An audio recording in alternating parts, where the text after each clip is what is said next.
Husband काम नहीं करता, इससे वाइफ बहुत ही फ्रस्ट्रेटेड हो जाती है। उसका फिर एक अफेयर हो जाता है। ये जब बात हस्बैंड को पता चलती है तो आगे क्या होता है, ये हमारी आज की मूवी हैप्पी एंड जो 1998 की एक कोरियन थ्रिलर मूवी है। ये एक बहुत ही अच्छे से कंस्ट्रक्ट की गई स्टोरी और इसके कैरेक्टर्स की डेवलपमेंट भी बहुत ही अच्छी है। वीडियो स्टार्ट करने से पहले मैं आप सबसे रिक्वेस्ट करना चाहता हूँ, अगर आपको वीडियो अच्छा लगता है तो प्लीज़ इस वीडियो को लाइक और कमेंट जरूर कर दीजिएगा। बिना किसी देरी के एक्सप्लेनेशन स्टार्ट करते हैं। मूवी स्टार्ट होती है और हमारी मेन कैरेक्टर जिसका नाम है चोई किसी आदमी के पास आई हुई हम देख सकते हैं। ये उसके अपार्टमेंट में छुप कर जाग कर उसके साथ इंटीमेट हो जाती है। जिसके साथ चोई है ये हमारा और एक मेन कैरेक्टर है, इसका नाम है बियोम।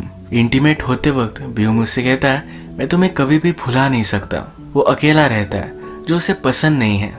इसके बाद हम चोई का हस्बैंड जिसका नाम है सीओ एक बुक स्टोर में देखते हैं।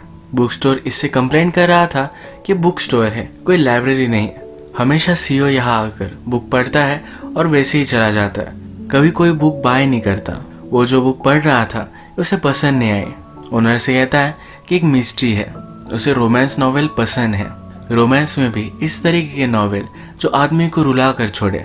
ऐसे ही एक बुक पढ़ते पढ़ते सीओ अपने बेटे का टेक केयर में वेट करता है। जब वो अपनी बिल्डिंग में आया तो एक लेडी उसे पहचान लेती है, इसका नाम है यंग। यंग और सीओ एक दूसरे को पहले से जानते थे। यंग कहती है कि मैं अभी अभी यहाँ शिफ्ट हुई हूँ। उसे अच्छा लगता है कि सीओ भी यही रहता है। यंग अपने बेटे से भी सीओ को मिलवाती है। सीओ को आज फुटबॉल का मैच देखना था, इसलिए वो जल्दी से घर पर आ गया। अपने बेबी के लिए वो पाउडर मिल भी रेडी करता है। इस पाउडर में जरा सी एंड्स थी तो उसने पूरा डब्बा ही बदल दिया। ये बहुत ही क्रूशल सीन बन जाता है क्योंकि इससे हमें पता चलता है कि सीओ अपने बच्चे को कितना प्यार करता है। इसके पैरेलल में ही चोय और बियोम अभी अभी इंटीमेट हुए हैं। बियोम को फोटोग्राफी अच्छी लगती है तो चोय के बहुत सारे फोटोज उसके पास है। तो ये एल्बम देख रही थी तो उसमें उसका पुराना लेटर उसे मिला। वो बियोम से कहती है तुमने इस लेटर को अब तक कंजर्व करके रखा। इससे हमें पता चलता है कि चोय और बियोम ये उसके शादी हो जाने से पहले एक दूसरे को जानते थे। बियोम कहता है कि मैंने अब तक मेरी एंगेजमेंट रिंग भी नहीं उतारी है, यानी कि ये दोनों एंगेज थे। बियोम फिर चोय को घर छोड़ने के लिए आया। उसे अपने अपार्टमेंट की चाबी भी देता है। कहता है तुम्हें जब भी मन करे तुम मेरे अपार्टमेंट में आ सकते हो। रात में चोय बहुत ही लेट घर पर आई तो सीओ उससे बात करना चाहता था पर इसे वो इग्नोर कर देती है। सुबह वो बहाना बनाती है, इन्वेस्टमेंट को लेकर हमारी मीटिंग चल रही थी। रात में फिर उसने डिनर किया और वही कैरियोके करने लग गए। उसे टाइम का कुछ भी ध्यान नहीं रहा। सीओ भी इस बात को ज्यादा बढ़ाता नहीं। आजकल सीओ का जॉब चला गया है तो अलग अलग कंपनीज में वो एप्लीकेशन देता रहता है। आज भी उसने जिस कंपनी में अप्लाई किया था यहाँ उसका एप्लीकेशन एक्सेप्ट नहीं हुआ। इसके बाद वो फिर से बुक स्टोर में आया और अपने नॉवेल पढ़ने लग गया। नेक्स्ट सीन में हम देखते हैं कि जो शॉपिंग मॉल में थी वहां पर उसने बियोम को नोटिस किया।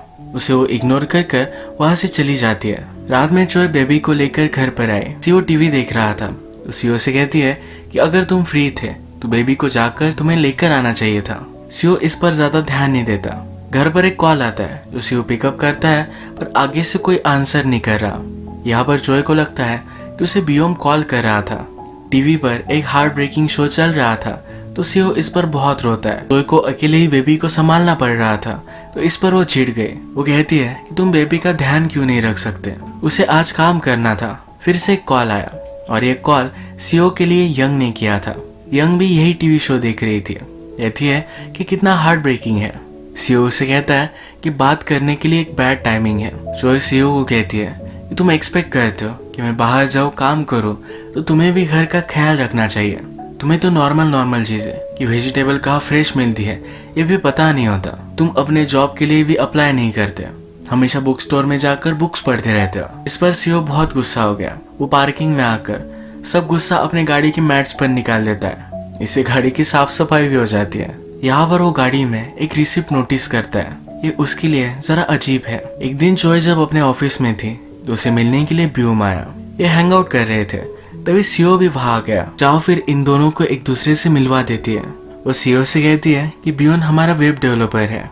सीओ को यहाँ कुछ अजीब लगता है। वो बियोम से कहता है कि हम तीनों लंच के लिए जा सकते हैं। बियोम ने अपॉइंटमेंट का बहाना बनाया और वहां से वो चला गया। सीओ चोय से कहता है आजकल तुम बहुत ही टायर्ड लगती हो, क्या तुम हमेशा अपने ऑफिस में फुटवेयर नहीं पहनती? इन क्वेश्चन से हमें पता चल जाता है इस सीओ को अब शक है कि चोय का अफेयर चल रहा है। आज रात भी चोय ने काम का बहाना बनाया और वो ब्यूम के पास आ गए। यहाँ जब वो आ रही थी तो उसे लगा कि ब्यूम के रूम में कोई लड़की है। वो जोर जोर से दरवाजा खटखटाती है। जब ब्यूम की नेबर बाहर आई तो उसे पता चला कि वो नेबर थी जो अपने घर में जा रही थी। उसे मिसअंडरस्टैंडिंग हुई थी।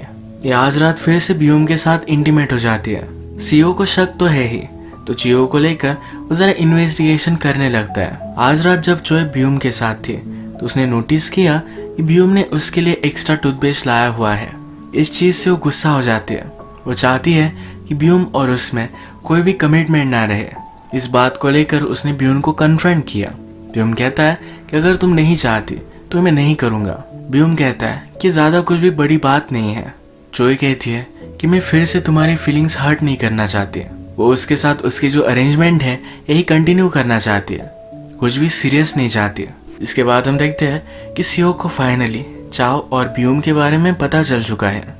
वो फिर ब्यूम के अपार्टमेंट में पहुंच गया। यहाँ पर ब्यूम ने चोय की जो भी सब फोटोज ली थी ये सब उसे दिखती है। रात में घर आने के बाद उसने चोय से कुछ भी बात नहीं की। नेक्स्ट डे जब वो बुक स्टोर जाता है तो आज रोमांस नॉवेल नहीं पढ़ रहा, आज वो मिस्ट्री पढ़ रहा है। चोय जब काम पर जाती है तो सीओ उसे देखता भी नहीं। इस पर वो नाराज हो गई थी। इस बार जब वो ब्यूम से मिलने के लिए आई तो वहां पर ब्यूम ने उसकी बेबी का केयर करने के लिए एक किट लाया हुआ है। जो इस पर बहुत ही नाराज हो गई। उसे कहती है मैंने तुम्हें कहा था कि ऐसा तुम्हें कुछ भी करना नहीं है। ब्यूम को लगता है कि चोय को अब उसके साथ रहना चाहिए। चोय के बेबी का ख्याल रखने के लिए उसने वो किट लाया हुआ था। चोय जब घर पर आए तब उसके पर्स में ब्यूम ने उसकी जो भी फोटोज ली थी इसका एक इन्वेलप मिला। उसे लगा कि ब्यूम ने ही ये रखा होगा तो इसे उसने इग्नोर कर दिया। आज रात डिनर टेबल पर वो सीओ से बात करती है। कहती है आजकल मैं जैसे पहले हुआ करती थी वैसी नहीं रही। उसका सब चीज़ों पर ज़्यादा अटेंशन नहीं है तो इससे वो सॉरी कहती है। वो कहती है कि अब सब कुछ ठीक हो जाएगा। अब वो फिर से एक अच्छी मदर और वाइफ बनना चाहती है। सीओ कहता है कि सिर्फ हमारी बेबी का तुम अच्छे से ख्याल रखो, उसे और कुछ भी नहीं चाहिए। चोय सीओ को कहती है कि तुम्हारे कोई रिलेटिव की डेथ हो चुकी है। वो रिलेटिव वेंटिलेटर पर था। ये बात सुनकर सीओ घर से बाहर चला गया। चोय को कॉल आया और ये कॉल ब्यूम का था। ब्यूम इस पर बहुत ही नाराज था। कहता है हमारी रिलेशनशिप इस तरह से ब्रेकअप कर कर तुम कैसे जा सकती हो। ब्यूम ने ड्रंक होकर ये कॉल किया था। वो अभी के अभी चोय से मिलना चाहता है। चोय उसे मना करती है। ब्यूम कहता है कि मैं तुम्हारे घर के बाहर ही हूँ। चोय डर गई। उसने कहा कि बिल्डिंग के बाहर एक कैफे है, यहीं पर हम मिलते हैं। अब वो अपनी बेबी को उसके साथ नहीं लेकर जा सकती थी तो उसका क्या किया जाए। अपनी नींद की गोली का छोटा सा डोसेज वो मिल्क में मिलाकर इस बेबी को पिला देती है। ब्यूम ने चोय से कहा कि मैं तुम्हें समझ नहीं पाता, ऐसे मुझे छोड़कर तुम कैसे जा सकती हो। चोय कहती है कि मैं एक मदर हूँ, एक वाइफ हूँ, ऐसे कैसे मैं सब कुछ छोड़ सकती हूँ। ब्यूम कहता है कि जब तुम्हारी बेटी का बर्थ हुआ था तुमने हॉस्पिटल में कहा था कि हमारी बेटी बहुत ही ब्यूटीफुल है। चोय कहती कि ऐसा कुछ भी नहीं है, तुम्हें मिसअंडरस्टैंडिंग हुई होगी। जब थोड़ी देर में सीओ घर पर आया तो बेबी की बोतल पर उसने एंड्स को नोटिस किया। चोय ने बेबी की बोतल में नींद की गोली मिलाई हुई थी। उसका ध्यान नहीं था तो खराब मिल्क पाउडर से ही उसने बेबी को दूध पिला दिया। सीओ जल्दी से भागता है और बेबी को हॉस्पिटल में एडमिट करवाता है। डॉक्टर सीओ से कहते हैं कि ज्यादा कुछ वरी मत करो, ये बच्चों में नॉर्मल होता है, आपकी बेबी ठीक हो जाएगी। इसके बाद ब्यूम चोय को घर छोड़ने के लिए आया। ये सब सीओ ने देखा और वो बिल्डिंग में ही छुप गया। सीओ फिर अगले दिन अपने रिलेटिव्स के फ्यूनरल पर जा रहा था। सीओ अपनी फ्रेंड यंग को उसे ट्रेन स्टेशन पर छोड़ने के लिए कहता है। वो यंग के सामने ट्रेन में तो बैठा पर बाद में नीचे उतर गया। वो फिर डायरेक्टली ब्यूम के घर पर आता है। घर में वो ब्यूम के हेयर्स वगैरह ढूंढता है। यहाँ पर उसने एक चाकू भी चोरी कर लिया। जब चोय घर पर आई तो उसे उसके न्यूड फोटोज उसके बेडरूम में मिलते हैं। वो बहुत ही डर गई और वो ब्यूम को कॉल लगाती है। कहती है कि तुमने ऐसे फोटोज मेरे घर में क्यों रखे। ब्यूम कहता है कि मैंने ऐसा कुछ भी नहीं किया। अचानक से सीओ चाकू लेकर चोय पर हमला कर देता है।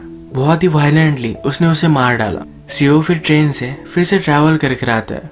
इसका मतलब है उस पर कोई शक नहीं कर पाएगा। नेक्स्ट डे सीओ की फ्रेंड यंग को देखने के लिए गई तो वहाँ चाओ की बॉडी देखती है। इसके बाद पुलिस सब कुछ इन्वेस्टिगेशन करते हैं। चाओ को जिस मर्डर वेपन से मारा गया है इस सीओ ने ब्यूम के घर से चोरी किया था। इसका मतलब है मर्डर वेपन पर ब्यूम के फिंगरप्रिंट्स हैं। चाओ के बॉडी पर सीओ ने ब्यूम के हेयर्स भी प्लांट किए थे।